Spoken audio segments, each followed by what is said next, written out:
میری بات پہ توجہ فرمائیے گا. حضرت جریر بن عبداللہ رضی اللہ تعالیٰ عنہ فرماتے ہیں میں چھوٹی سی تجارت کرتا تھا، کاروبار. کچھ لوگ سمجھتے ہیں کہ اللہ صرف مسجد میں ملتا ہے، حالانکہ ترمذی شریف میں حدیث موجود ہے. نبی پاک علیہ السلام نے فرمایا جو سچا تاجر ہوگا نا، تجارت سچائی سے کرے، اللہ قیامت کے دن اسے نبیوں کے ساتھ جگہ عطا فرمائے گا. کتنا بڑا درجہ ہے. حضرت معروف کرخی رحمت اللہ تعالیٰ علیہ کے زمانہ مبارکہ میں کچھ لوگ آپ کی خدمت میں آئے کہ حضور بارش نہیں ہوتی، دعا کر دیں. تو آپ فرمانے لگے وہ میری خانقاہ کے، میرے مدرسے کے، میری مسجد کے سامنے ایک کریانے کی دکان والا ہے، اس سے دعا کراؤ بارش ہو جائے گی. لوگ اس کے پاس گئے کہ جناب دعا کر دیں، بارش نہیں ہوتی. تو اس نے کہا حضرت معروف کرخی سے دعا کرائیں. کہنے لگے انہوں نے بھیجا ہے. تو کہنے لگا مجھے تو لفظ بھی سیدھے نہیں آتے، چلو انہوں نے بھیجا ہے تو مانگ دیتے ہیں دعا. کہنے لگا اے اللہ مہربانی فرما، ان کو بارش عطا فرما. ابھی لوگ کہتے ہیں اس کی دعا مکمل بھی نہیں ہوئی تھی کہ رب کریم نے اہل بغداد کو بارش عطا فرما دی. یہ بارش ہو گئی نا، تو وہ جو کچھ لوگ تو چلے گئے، جو صاحب نظر لوگ تھے وہ حضرت معروف کرخی کی خدمت میں آئے، جو تجسس میں رہتے. انہوں نے کہا حضور سمجھ نہیں آئی، یہ ہمارے ساتھ ہی رہتا ہے، عام سا بندہ ہے، آپ نے کہا اس سے دعا کرائیں. کیا رات کو جب دنیا سو جاتی ہے تو یہ مسجد آ جاتا ہے، تنہائی میں عبادت کرتا ہے؟ تو حضرت معروف کرخی فرمانے لگے ایسی کوئی بات بھی نہیں. کہا حضور پھر آپ نے اس سے دعا کرنے کو کیوں کہا؟ تو آپ فرمانے لگے 30 سال ہو گئے میرے سامنے دکان کرتا ہے، یہ سودا جب بھی تولتا ہے پورا تولتا ہے، یہ لوگوں کی خیر خواہی کرتا ہے. تو جو بندہ اللہ تبارک و تعالیٰ کے بندوں کے ساتھ اتنا وفادار رہتا ہے، رب اس کی دعائیں ضرور قبول فرمایا کرتا ہے. حضرت جریر بن عبداللہ رضی اللہ تعالیٰ عنہ کہتے ہیں میں نے جب کلمہ پڑھا نا تو میں تجارت کرتا تھا چھوٹی سی. اگر تو سمجھتا ہے نا کہ میں اپنے اوپر دین کو پورا نافذ نہ کروں تو پھر جزوی مسلمان تو کہیں کہا ہی نہیں گیا. میرے اعلیٰ حضرت فاضل بریلوی رحمت اللہ تعالیٰ علیہ سے کسی نے پوچھا تھا حضور نیک کون ہوتا ہے؟ تو اعلیٰ حضرت فرمانے لگے جس کی تنہائیاں صاف ستھری ہوتی، جو اکیلے میں اللہ سے ڈرتا ہے، جو تنہائی کے اندر صاف ستھرا ہوتا ہے. محفل میں تو میری طرح سارے سج سمر کے آتے ہیں. فرمایا جو اکیلا بیٹھا ہو اور اس پر اللہ کا خوف طاری ہو وہ اصل میں نیک بندہ ہوتا ہے. میرے بھائی حضرت جریر بن عبداللہ کہتے ہیں میں نے جس دن کلمہ پڑھا تو عرض کی یا رسول اللہ صلی اللہ علیہ وسلم کو نصیحت فرمائے. تو نبی پاک صلی اللہ علیہ وسلم نے فرمایا الدین النصیحہ، میرا سارا دین کسی کی خیر خواہی کرنے کا نام، بھلا کر کسی کا. حضرت جریر ابن عبداللہ نے وہ بات سنی اور چلے گئے. کہتے میں پہلے دن گیا، اس ذوالغابہ کے اندر یہ چیز روایت موجود ہے. کہتے میں پہلے دن گیا، ایک یہودی سے میں نے گھوڑا خریدا اور 3 دینار میں میرا اس کے ساتھ سودا طے ہو گیا. فرماتے ہیں جب گھوڑے کی میں نے لگام پکڑی اور میں چند قدم چلا تو وہ گھوڑا بڑے ٹھنڈے مزاج کا تھا، کی ساؤ آخی تھا پنجابی، وہ بڑا ساؤ تھا. کہتے ہیں وہ بالکل میرے ساتھ ساتھ چلنے لگا. تو میں واپس پلٹا اور میں نے اس یہودی سے کہا یہ تو گھر میں بھی رکھنے کے لیے بڑا اچھا ہے، یہ تو سواری گھر میں بچوں کے درمیان بھی ٹھیک ہے. 3 دینار نہیں تو 6 دینار رکھ، تیرا مہنگا ہے. کہتے ہیں وہ آنکھیں کھول کے میری طرف دیکھنے لگا. اب میں نے دوبارہ گھوڑے پہ سواری کی، جب تھوڑا سا میں نے اس کو چلایا تو کہتے ہیں وہ تو سواری میں بھی بڑا عمدہ تھا. میں نے اس یہودی کی طرف پھر توجہ کی، میں نے کہا یار تیرا گھوڑا مہنگا ہے، تو 3 دینار اور رکھ. کہتے مجھے کہنے لگا تو وہی ہے جو پہلے آتا تھا یا تو بدل گیا ہے؟ میں نے کہا نہیں، اب میں بدل گیا ہوں، اب میں وہ نہیں ہوں، اب میرے اندر تبدیلی آ گئی، مجھے کسی نے بدل دیا ہے. کچا رنگ للاری والا جڑا چڑھدا لیندا رہندا، اے عشق تیرے دا رنگ محمد چڑھ جائے پھر نہیں لیندا، میں بدل گیا ہوں. کہتے ہیں کہا بات تو بتاؤ. تو فرمانے لگے یار میں تجھے اگر 9 دینار دے کے بھی منڈی میں جاؤں گا تو میرا وہاں پھر بھی 12 کا بکے گا، تو اگر 3 دینار اللہ مجھے اس میں سے پھر بھی دے دے گا تو میں تیرے 6 کیوں رکھوں، تو رکھ. تو یہودی کہنے لگا جناب آپ بتائیں تو صحیح آپ کیسے بدلے؟ تو فرماتے میں نے اس سے کہا کہ بدل اس طرح گیا ہوں کہ میں نے مدینے والے محبوب کا کلمہ پڑھ لیا ہے، اور میرے نبی پاک صلی اللہ تعالی علیہ وسلم نے مجھ سے فرمایا کہ لوگوں کی خیر خواہی کرنا، بھلا کرنا، کسی کا نقصان نہ کرنا، کسی کے ساتھ زیادتی نہ کرنا، کسی کو لوٹنا نہ. تو میں بدل گیا ہوں، میرے اندر انقلاب آ گیا. اب میں شعوری طور پر ایک انسان بن گیا ہوں. کہتے ہیں یہ کہہ کہ جب میں نے گھوڑے کا رخ موڑا نا تو یہودی چھلانگ لگا کے میرے پیچھے بیٹھ گیا. میں نے کہا تو کہاں جا رہا ہے؟ کہنے لگا مجھے بھی وہیں لے چل جس نبی نے تجھے بدلا ہے، میں بھی ان کی خدمت میں جانا چاہتا ہوں. ہم انقلاب لانا چاہتے ہیں تقریروں سے. جو بندہ بھی سٹیج پہ بیٹھتا ہے نا، اب تو لوگ کنٹرول ہی نہیں کرتے کہ وہ کیا کہہ رہے ہیں. ادعو الی سبیل ربک بالحکمت والموعظۃ الحسنہ، اچھے طریقے سے لوگوں کو دین کی طرف بلانا چاہیے. اور چونکہ ہمارے ہاں یہ سٹیٹس بھی نہیں ہے کہ کس نے بیٹھنا ہے اور کس نے نہیں بیٹھنا، لہذا میری طرح جو بھی بیٹھ جاتا ہے سب سے نیک وہی ہوتا ہے. باقی وہ نہ اسے پہلے کوئی اچھا آدمی گزرا ہوتا ہے معاذ اللہ، اور نہ اسے اپنے معاصرین میں کوئی نظر آتا ہے، اور بعض والے تو ویسے نہیں نہ اچھے ہوتے. تو بھائی یاد رکھیں، انقلاب صرف تقریروں سے نہیں آتا، عمل دیکھتے ہیں لوگ. اعلیٰ حضرت فاضل بریلوی کے چھوٹے صاحبزادے تھے حضور مفتی اعظم ہند. تو کسی شخص نے ان سے پوچھا کہ حضور کیا مطلب ہے؟ تھوڑی دیر لوگوں کا دوستانہ رہتا ہے پھر ٹوٹ جاتا ہے. تو آپ فرمانے لگے جب تک تو لوگ باتیں سنتے ہیں تب تک تو لوگ ساتھ رہتے ہیں، اور جب تھوڑا سا عمل دیکھنے لگتے ہیں پھر پیچھے ہٹنے لگتے ہیں، پھر وہ بیک ہونے لگتے ہیں. اسی لیے تو محبوب نے فرمایا کسی کو پرکھنا ہو تو لین دین کر کے دیکھ، اس کے ساتھ سفر کر کے دیکھ، وقت بتا کے دیکھ، پھر تجھے پتا چلے. میلاد ایک انقلاب ہے، بدل جانے کا نام ہے. نبی پاک کے غلام بدل جایا کرتے، ان کی وہی کیفیات نہیں رہتی. حضرت ابو ذر غفاری رضی اللہ تعالیٰ عنہ فرماتے میں اپنے غلاموں کے معاملے میں اتنا سخت تھا کہ لوگ دوسرے مثال دیتے تھے اپنے غلام کو کہ پھر تیرا وہی حال کروں جو ابو ذر اپنے غلاموں کا کرتا ہے. اتنا میں سخت مارتا تھا. ہم بھی بڑے ڈکٹیٹر ہوتے ہیں نا اپنے اپنے ہاں، کہتے ہیں جی میرے آگے کوئی نہیں بولتا جی، کسی کی ضرورت ہی نہیں جی، بالا دی کی مجال ہے انہوں دی اماں دی کی ضرورت ہے. اور بھائی ایسے نہ کر. دنیا میں سب سے خوبصورت شخص وہ ہوتا ہے جس کو لوگ اپنا دکھ بتانا آسان سمجھتے ہیں، جس کے لوگ قریب جاتے ہیں. تو کس طرح کا بن گیا ہے کہ تیرے اپنے بھی تیرے قریب نہیں جاتے اور پھر تو اپنی تعریف کر رہا ہے. دنیا میں بہترین شخص وہ ہوتا ہے جس تک لوگوں کی رسائی آسان ہوتی ہے، جس کو لوگ اپنی بات آسانی سے بتا سکیں، وہ سمجھے کہ یہ ہمارا مداوع کرے گا. حضرت ابو ذر غفاری کہتے ہیں بڑا سخت تھا. جس دن میں کلمہ پڑھنے آیا نا تو محبوب تو جاننے والے ہیں نا، وَعَلَّمَكَ مَا لَمْ تَكُنْ تَعْلَمْ، حضور کو تو اللہ نے کنجیاں عطا فرمائی ہیں نا غیب کی. تو محبوب پاک علیہ السلام کی بارگاہ میں جب کلمہ پڑھنے حاضر ہوا تو محبوب علیہ السلام سے عرض کی حضور کوئی خاص بات؟ تو حضور نے بڑی وصیتیں اور نصیحتیں فرمائی. اور پھر میری طرف محبوب نے اس طرح دیکھا کہ میرے دل کے سارے عیب دھلنے لگے. تو محبوب فرمانے لگے تیرے لیے خاص بات ہی ہے کہ اپنے غلاموں کے ساتھ اچھا سلوک کرنا، اپنے غلاموں کے ساتھ بے خبر ہو جو غلاموں سے وہ آقا کیا ہے. اپنے غلاموں کے ساتھ جاگ رہے نا آپ لوگ، کن کے ساتھ؟ اب تو غلام نہیں نہ ہوتے ہوندے نے جنوں 2 لاکھ دے کے ڈیرے تے نہیں بنی دا جی، وہ اس کو تنخواہ دی جاتی ہے 6,500 اور سارا بچہ اس کا بال بچہ بھی نوکری کرتا ہے، اور اس کو رہائش بھی وہاں دی جاتی ہے جہاں بھینسیں باندھی جاتی ہیں. یہ ظلم ہے. اس کے باوجود ہم پڑھے لکھے ہیں، حاجی صاحب بھی ہیں، نمازی بھی ہیں. میں غور کرنا کہتے ہیں جی یہ سیانے نہیں. تو میں کہتا ہوں جب بندے کے پاس پیسے نہیں ہوتے تو عقل بھی نہیں ہوتی. جیدے گھر دانے او دے کملے بھی سیانے، میری غربت نے کیا مجھ کو زمانے میں بدنام، تیری دولت نے تیرے عیب چھپا رکھے. اور بھائی جب یہ پردہ ہٹے گا دولت کا تو پھر پتہ چلے گا کہ تیری قدر زمانہ کتنی کرتا ہے. اپنے غلام سے ہمارے پڑھے لکھے لوگ میں نے دیکھے بڑی بڑی سوسائٹیوں میں رہنے والے، ان کا ملازم ان کے ساتھ بیٹھ کے روٹی نہیں کھا سکتا.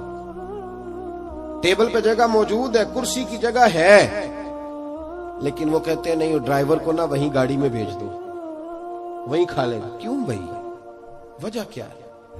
پیرانے عظام جو میری طرح کے پیر صاحبان ہیں وہ بھی کہتے ہیں مرید نہیں جی میرے نال بہندے ہو، کہنے نسی ادب کر گیا، لہذا میرے لیے چھوٹے گوشت دا شوربا اورا کر لو، انہوں نے باقی اتھے دے آؤ.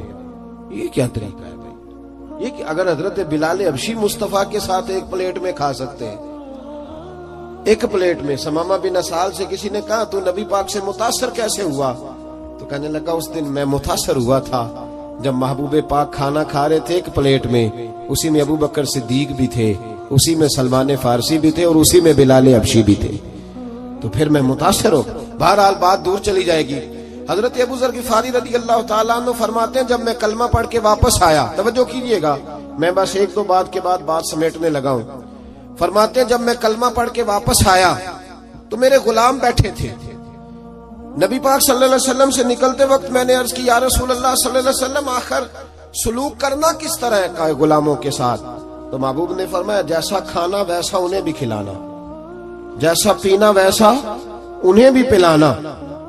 بھئی ایسا ہو سکتا ہے کہ بندہ جیسے کپڑے خود پہنے اس کا نوکر بھی ویسے ہی پہنے؟ توجہ ہے میری بات پر؟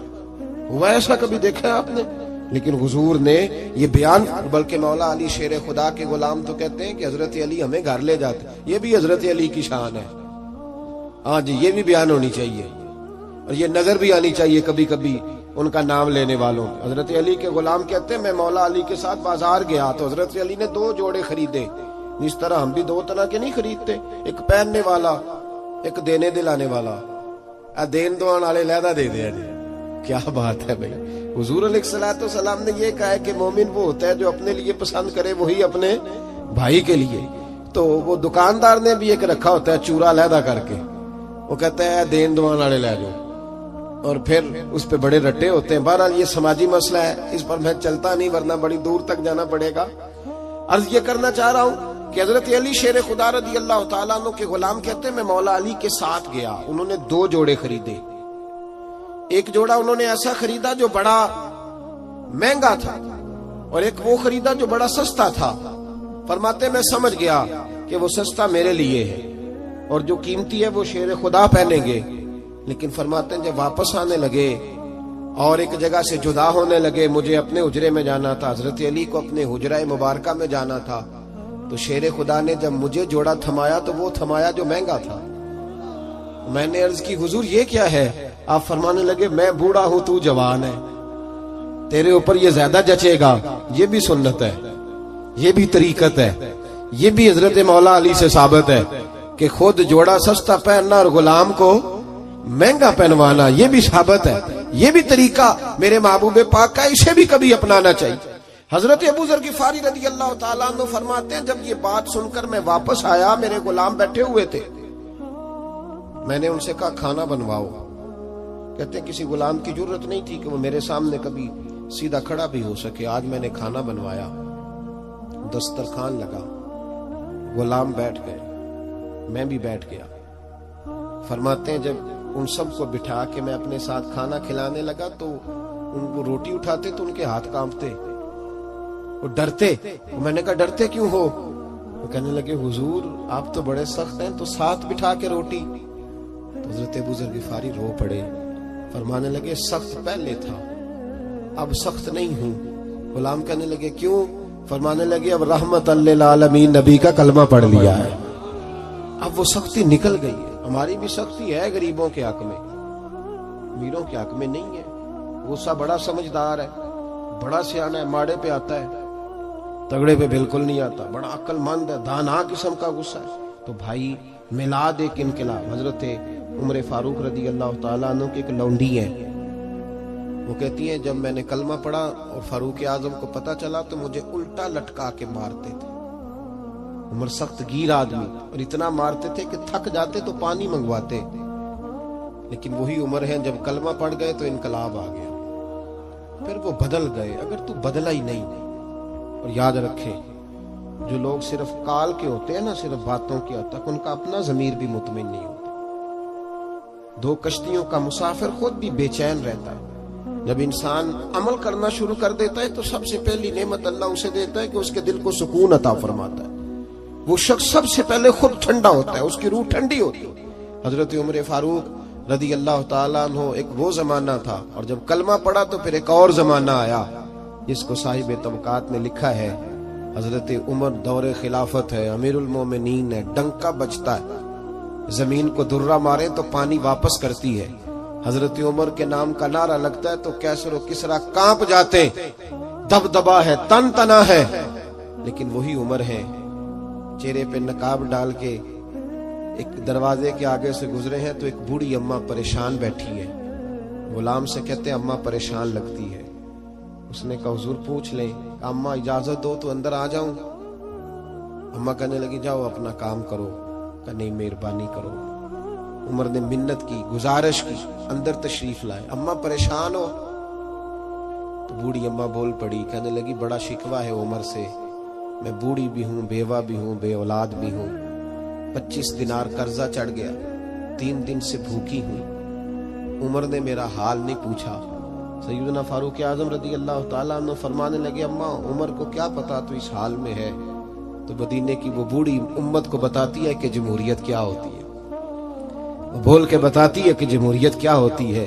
وہ بوڑھی اماں کہنے لگی کیا کہا تم نے، عمر کو خبر نہیں؟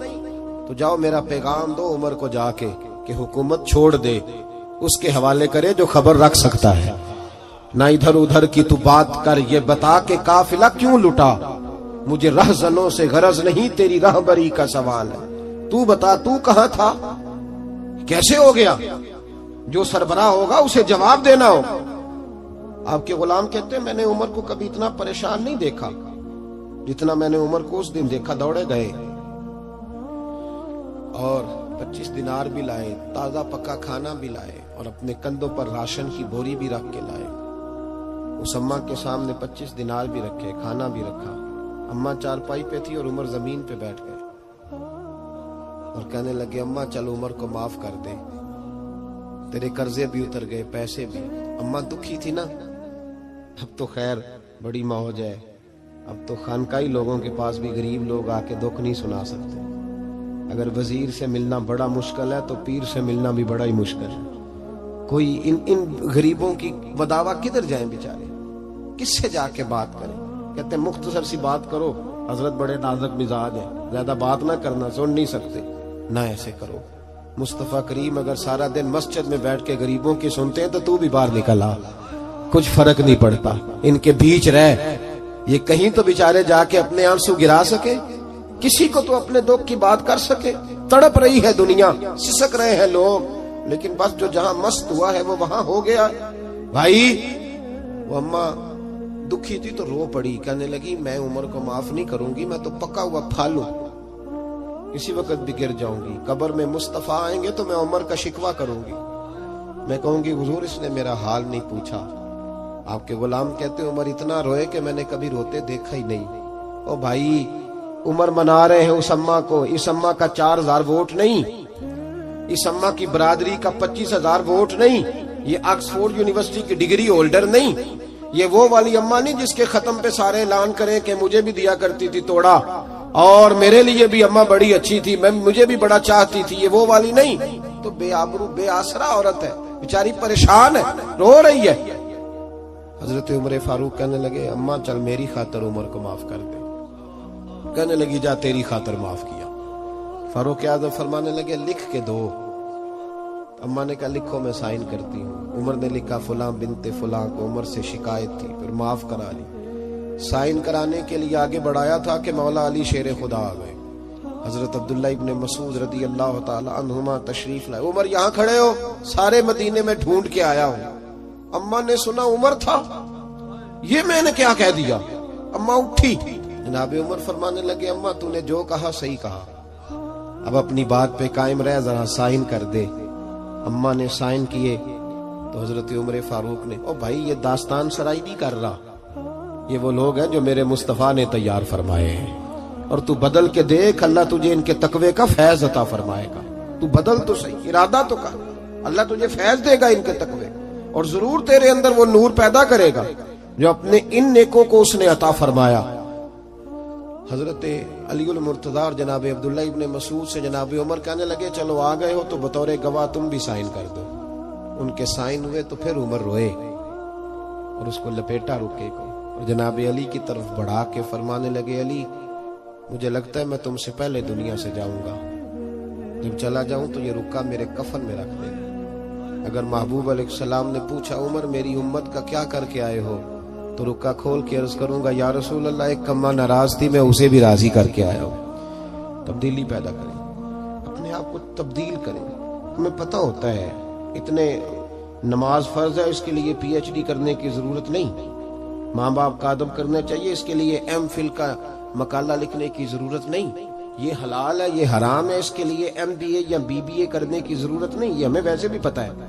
ہم جانتے ہیں یہ مشکوک ہے، اس کے لیے ہمیں M.Com کی ڈگری حاصل کرنے کی حاجت نہیں، اپنے آپ کو تبدیل کریں، تبدیلی لائیں۔ ہم سارے نکلے ہوئے ہیں مخدوم بننے کے لیے۔ جو مخدوم بنتا ہے پریشان رہتا ہے، اس نے سلوٹ نہیں کیا، اس نے سلام نہیں کی، اس نے میرا نام نہیں لیا۔ جو خادم بنتا ہے وہ موج میں رہتا ہے، اسی کسی دے کچھ بھی نہیں لگتے، نہ کوئی ساڈا دردی، وہ بڑی موج میں ہوتا ہے۔ نوکر کی تے نخرہ کی۔ اس لیے اپنے آپ کو تبدیل کریں۔ اگر سینکڑوں محفلوں کے باوجود بھی ہمیں کما لیے گیا تو میں نے محفل کرانے والے سے پوچھا، میں نے کہا نماز پڑھتے ہو؟ کہتا ہے نہیں۔ مسجد نہیں جاتے؟ بالکل نہیں۔ تو میں نے کہا اس محفل کو کیا سمجھتے ہو تم؟ وہ رسم ہے؟ کیا مطلب ہے ان چیزوں؟ یہ رسومات ہیں، ٹھیک ہے، ادا کی چھٹی کی۔ محفل تو انقلاب کا نام ہے۔ حضور غوث اعظم رضی اللہ تعالیٰ عنہ کی محفل ہوتی تھی تو ایک ایک محفل میں سینکڑوں لوگ توبہ کر جایا کرتے۔ تو انقلاب ہے۔ تم نے کیا حاصل کیا؟ اور اگر تم نہیں حاصل نہیں کیا تو آگے تم لوگوں کو کیا دو گے؟ اس سے تبدیلی لائیں۔ اگر آپ بدل جائیں نا، محفل سے اٹھ کے جائیں اور کہیں میں نے داڑھی رکھ لی، میں نمازی ہو گیا، تو انشاءاللہ کسی اور کے دل میں بھی شوق پیدا ہوگا کہ مجھے بھی کرانی چاہیے، اور جو نہیں آئے تھے انہیں بھی ذائقہ پیدا ہوگا کہ ہمیں بھی اس طرف توجہ کرنی چاہیے۔ اللہ سجانے والوں کو، آنے والوں کو برکات عطا فرمائے۔